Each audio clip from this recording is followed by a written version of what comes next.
কবিতাৰ শিৰোনাম চেনিমাই আত্মকথা। এজনী সৰু ছোৱালী আছিল চেনিমাই নামৰ।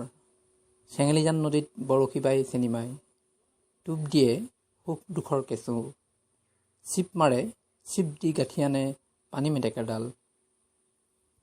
এদিন চেনিমাই ডাঙৰ হ'ল, চেনিমাই হৈ পৰিল গাভৰু। চেনিমাই মেটেকা ফুল হ'ল, চেনিমাই টুলুঙা নাও বাব পৰা হ'ল। চেনিমাই নামৰ এজনী ছোৱালী এদিন এজন কবিৰ কবিতাৰ শিৰোনাম হ'ল। চেনিমাই জনা হ'ল পেপাৰ মাত কেনেকুৱা, বাঁহীৰ মাতত হাৰে থকাৰ সৰাপাতৰ চুপনি। সৰাপাতৰ খৰমৰণিত উভতি অহাৰ সময়ত চেনিমাই মুখত এটি বিহুগীতৰ কলি।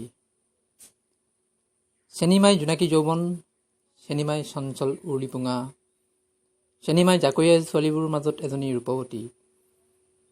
চেনিমাই আলফুলে তাঁতশালত বহি ফুল তোলে। বেনী গুঠি গুঠি তাই হৈ পৰে লাজুকী কাঞ্চনী।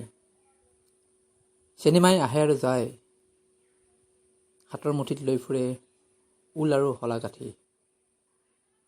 হাতত মোনা, মুখত গান, চেনিমাইৰ জীৱন। বেদনা ৰঙৰ শাৰী পিন্ধি থাকে ওৰে দিন।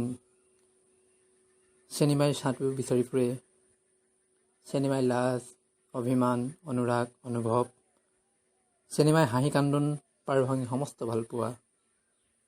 চেনিমাই জীৱনে সলনি কৰিলে জীৱন, আউলি বাউলি চুলি মেলি ঘূৰি ফুৰে চেনিমাই।